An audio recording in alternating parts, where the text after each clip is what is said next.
فاكرين الطفل ياسين؟ المصريين كلهم عرفوا اسمه تقريبا خلال الشهور اللي فاتت. معروف عند ناس كتيرة قوي بطفل سبايدر مان. القضية دي شغلت الرأي العام لفترة طويلة جدا. ناس كتير كانت بتتابع كل جلسة وكل قرار وكل تطور في القضية. النهارده القضية وصلت لمحطتها الأخيرة.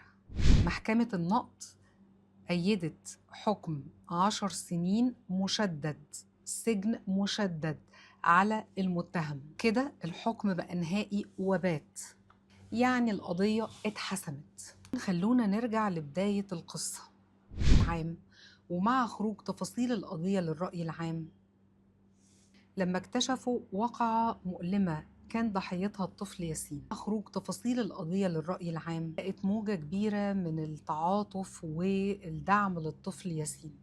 مواجهة الأمر ده مش سهل، لكن أكتر مشهد فضل محفور في ذاكرة الناس لما ظهر ياسين أثناء الجلسات وهو لابس لبس سبايدر مان. المشهد ده لمس قلوب الملايين وخلى الطفل الصغير يبقى رمز لمعركة البحث عن حقه.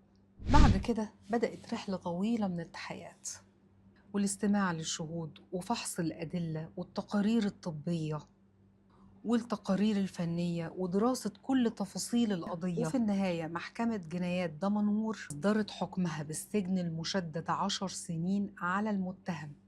لكن القضية ما انتهتش هنا.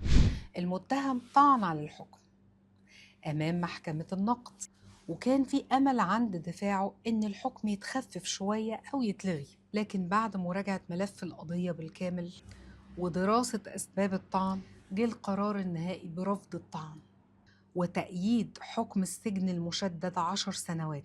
كما أكدت في حيثيتها إنها اطمأنت للأدلة المقدمة من أقوال الشهود، وتعرف الطفل على المتهم وفق الإجراءات القانونية المتعارف عليها في هذه الحالات، وكذلك تقرير الطب الشرعي، واعتبرت إن الأدلة دي كانت كافية. والنهاردة بعيداً عن أي جدال أو نقاش في رسالة مهمة جداً خرجنا بيها من القضية دي، إن حق الأطفال لازم يتصان، وإن أي قضية ضد طفل لازم تواجه بالقانون، وإن العدالة مهما خدت وقت أكيد في النهاية هتوصل لصاحب الحق. والدليل أهو، بعد متابعة طويلة لقضية الطفل ياسين وصلت المحكمة لقرارها النهائي وصفحة واتقفل. لكن الدرس اللي وراها هيفضل موجود لفترة طويلة.